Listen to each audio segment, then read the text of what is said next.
ఓం నమః శివాయ. ఓం నమో నారాయణాయ. కర్మ నివారణ నరదృష్టి నివారణ కాళభైరవాయై నమో నమః.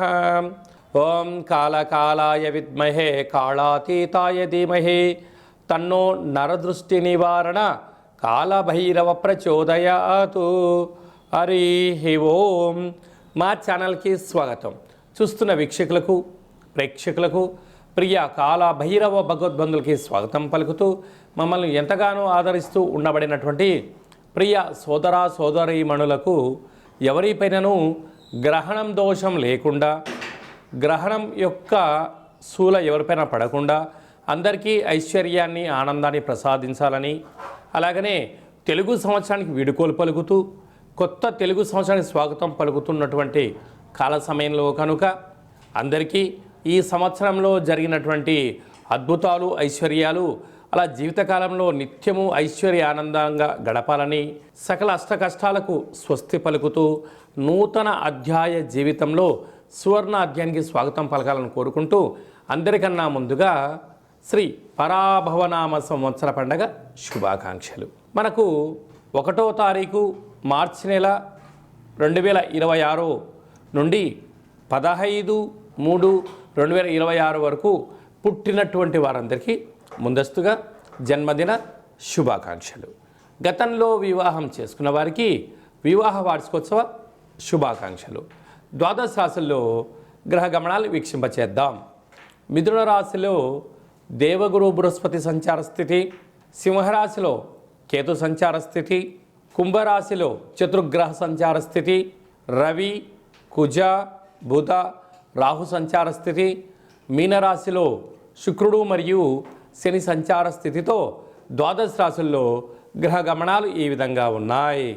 మీనరాశి వారికి ఒకవైపు ఏలనాటి శని మధ్యమ సంచార స్థితి, వ్యయంలో ఏడాది తర్వాత చతుర్గ్రహ సంచార స్థితి, గ్రహణకాల సమయంలో దోషం లేకపోయినను గ్రహయోగాన్ని ఎలా పొందాలో ఈ వీడియోలో సవివరంగా సంపూర్ణంగా తెలుసుకుందాం.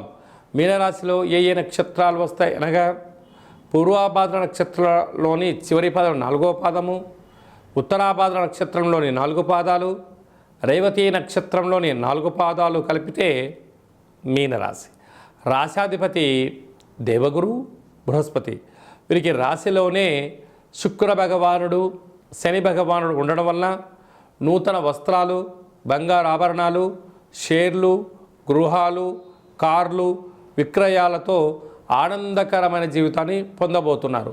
అర్ధాష్టమ గురుడు ఉండడం వలన వృత్తులలో, ఉద్యోగాలలో, వ్యాపారంలో స్వల్పమైన ఆటంకాలు ఉండినను వీటిని మనోధైర్యం చేత, ఆత్మస్థైర్యం చేత, భగవత్ ఆరాధన చేత, ఓర్పు నేర్పు చేత నెట్టుకపోగలిగితే మీకన్నా అదృష్టవంతులు ఎవరు లేరు అని చెప్పి కూడా గమనించాలి. అదే కాకుండా విశేషంగా వీరికి 6వ స్థానంలో కేతు సంచార స్థితి, అక్కడే గ్రహణ సంచార స్థితి ఉన్నప్పుడు వీరికి గ్రహణకాల సమయంలో దోషం లేదు.